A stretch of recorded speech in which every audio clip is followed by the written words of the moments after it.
Assalamualaikum warahmatullahi wabarakatuh. Kami mahasiswa Universitas Dian Nusantara, program studi akuntansi. Pada kesempatan ini akan menyampaikan video materi tentang rasio likuiditas. Tugas ini dibuat untuk memenuhi tugas besar mata kuliah analisis laporan keuangan yang diampu oleh Ibu Sigit Marita. Tugas ini dikerjakan secara kelompok yang anggotanya terdiri dari Desi Astianingsih, Dwi Firyatni, Ikrar Agung Dewantoro, Johan Ali, Nila Andayani, Muhammad Iqbal, Rina, Risa Susanti, dan Safira Maulani.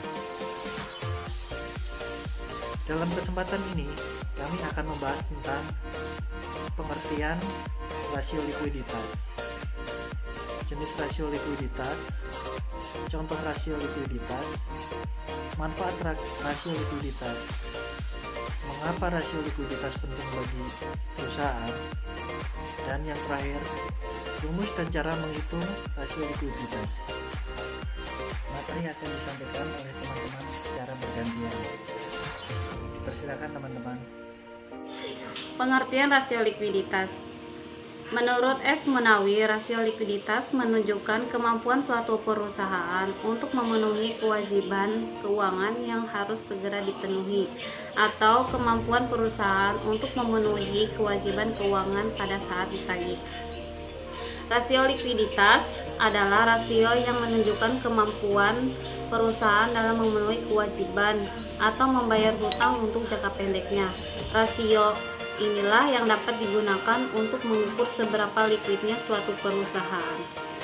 Likuiditas merupakan kemampuan perusahaan dalam memenuhi kewajiban untuk membayar utang-utang jangka pendeknya yang harus segera dibayar dengan menggunakan harta lancar seperti utang usaha, utang dividen, utang pajak, dan lain-lain. Terima kasih. Baik, kita lanjut ke jenis-jenis rasio likuiditas. Ada 3 jenis rasio likuiditas yang secara umum digunakan sebagai indikator performa sebuah perusahaan, yaitu yang pertama, rasio lancar, kedua, rasio cepat, ketiga, rasio kas. Jenis yang pertama, rasio lancar adalah rasio yang digunakan untuk mengukur kemampuan perusahaan untuk melunasi pasif lancarnya, yaitu utang atau kewajiban yang harus diselesaikan di bawah 1 tahun dengan total aktiva lancar yang dimiliki. Semakin tinggi perbandingan antara aktiva dan utang lancar, maka semakin tinggi kemampuan sebuah perusahaan dalam melunasi kewajiban atau utang lancarnya. Jenis yang kedua, rasio cepat. Rasio cepat adalah yang mengukur kemampuan perusahaan untuk melunasi pasifa lancarnya dengan total aktiva lancar yang paling liquid, yaitu tanpa memperhitungkan persediaan. Karena pada umumnya membutuhkan waktu pencairan yang cukup lama dibanding aset-aset perusahaan lainnya yang lebih liquid. Jenis yang ketiga yaitu rasio kas. Rasio kas adalah yang mengukur kemampuan perusahaan untuk melunasi pasifa lancar total uang kas yang dimiliki. Rasio kas pada umumnya yaitu merujuk pada aset perusahaan yang paling liquid seperti uang tunai, surat berharga, obligasi, karena dianggap paling mudah digunakan untuk membayar pasifa lancar. Contoh rasio likuiditas. Rasio likuiditas ditunjukkan oleh rasio kas terhadap kewajiban lancarnya. Contohnya, pembayaran gaji karyawan, pembayaran tagihan listrik, pelunasan biaya telepon, dan pembayaran iuran PDAM. Contoh lain likuiditas. Misalnya A menginginkan kulkas seharga 2 juta. Uang tunai adalah aset yang paling mudah digunakan untuk mendapatkan kulkas tersebut. Sementara, bila ia memiliki buku dengan nilai setara dengan 2 juta, ia tidak bisa begitu saja membawa koleksi buku tersebut ke toko elektronik.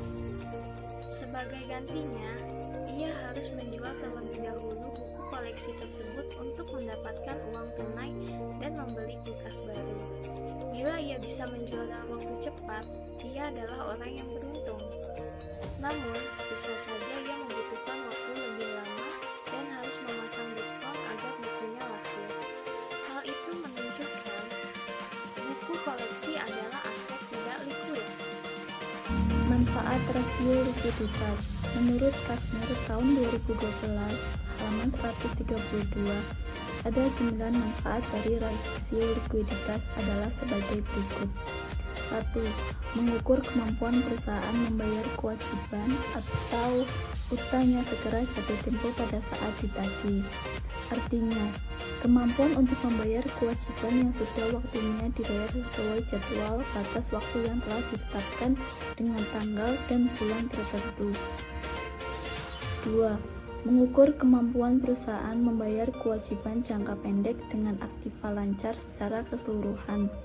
Artinya, jumlah kewajiban yang berumur di bawah 1 tahun atau sama dengan 1 tahun dibandingkan dengan total aktiva lancar.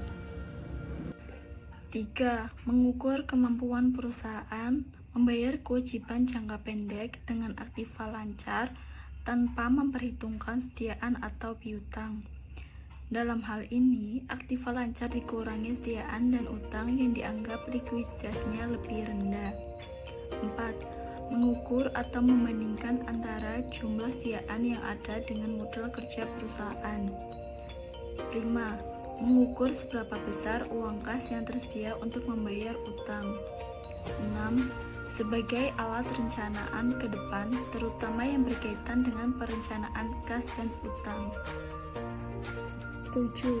Melihat kondisi dan posisi likuiditas perusahaan dari waktu ke waktu dengan membandingkan untuk beberapa periode.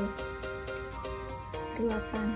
Melihat kelemahan yang dimiliki perusahaan dari masing-masing komponen yang ada di aktiva lancar dan utang lancar. 9. Menjadi alat pemicu bagi pihak manajemen untuk memperbaiki kinerjanya dengan melihat rasio likuiditas yang ada pada saat ini. Baik, pada kesempatan kali ini saya Johan Ali ingin menyampaikan terkait dengan mengapa rasio likuiditas penting bagi perusahaan.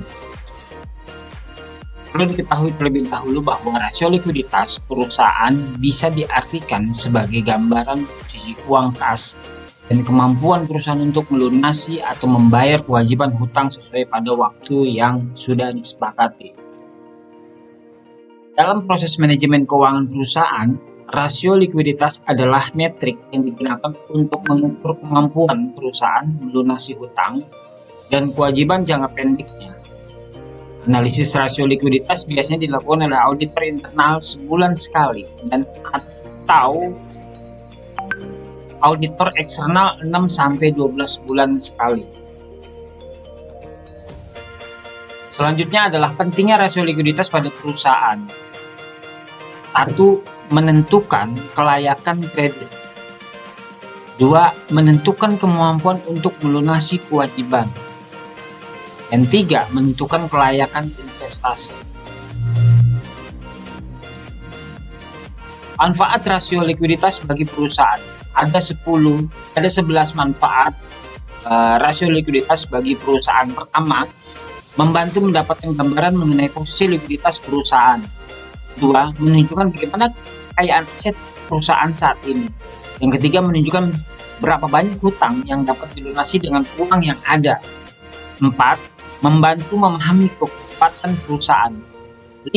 Menunjukkan seberapa cepat perusahaan bisa melunasi kewajiban atau hutangnya. 6. Membantu memahami seberapa cepat perusahaan bisa mengubah aset lancar menjadi uang jika perusahaan mengalami defisit. 7. Menunjukkan berapa banyak jumlah uang yang dimiliki. 8. Menunjukkan berapa banyak aset lancar yang digunakan. 9. Menunjukkan berapa banyak inventaris yang disimpan dalam penyimpanan. 10. Mengantisipasi dana yang diperlukan saat ada kebutuhan mendesak. 11. Menjadi poin penentu perusahaan untuk mendapatkan persetujuan investasi atau bisnis lainnya yang menguntungkan. Terima kasih. Selanjutnya adalah contoh soal dari rasio likuiditas. Berikut adalah neraca yang terdiri dari kas sebesar 50 juta, piutang dagang 100 juta, piutang lain-lain 2 juta, persediaan 75 juta, perlengkapan sebesar 5 juta, kemudian hutang dagang sebesar 20 juta, hutang bank sebesar 10 juta, hutang lain-lain sebesar 5 juta. Dan dalam soal ini juga sudah ditotalkan total aktif lancarnya sebesar 232 juta yang terdiri dari kas, piutang dagang, piutang lain-lain, persediaan, serta perlengkapan. Kemudian ada juga total hutang lancarnya yang terdiri dari hutang dagang, hutang bank, dan juga hutang lain-lain. Itulah rasio keuangan likuiditas perusahaan tersebut menurut rasio lancar, rasio kas, dan rasio cepat. Oke, next.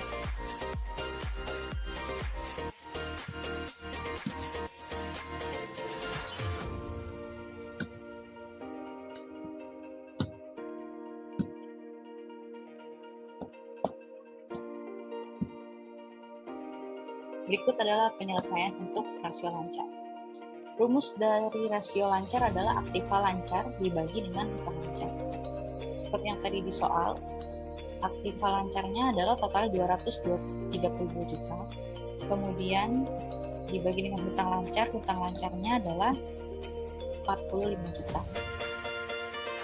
Maka dapatlah rasio lancar sebesar 5,5 rupiah. Artinya setiap 1 rupiah hutang lancar dijamin dengan 5,5 rupiah aktiva lancar. Jika angka rasio lancar suatu perusahaan lebih dari 1,5 kali, maka perusahaan tersebut punya kemampuan yang baik dalam melunasi kewajibannya karena aktivanya lebih besar dibanding kewajiban yang dimiliki. Namun jika rasio lancar perusahaan di bawah 1 kali, maka kemampuannya dalam melunasi utang masih lebih kurang. Next adalah rasio cepat. Rasio cepat itu rumusnya adalah kas ditambah efek ditambah piutang dibagi hutang lancar. Atau bisa juga rumusnya aktiva lancar dikurang persediaan kemudian dibagi hutang lancar.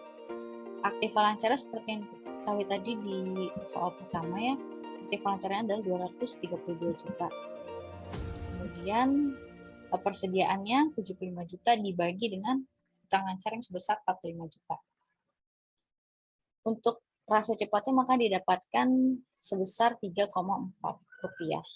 Artinya adalah kemampuan perusahaan memenuhi kewajiban lancar aktiva adalah setiap 1 rupiah hutang lancar dengan 3,4 aktiva lancar yang lebih.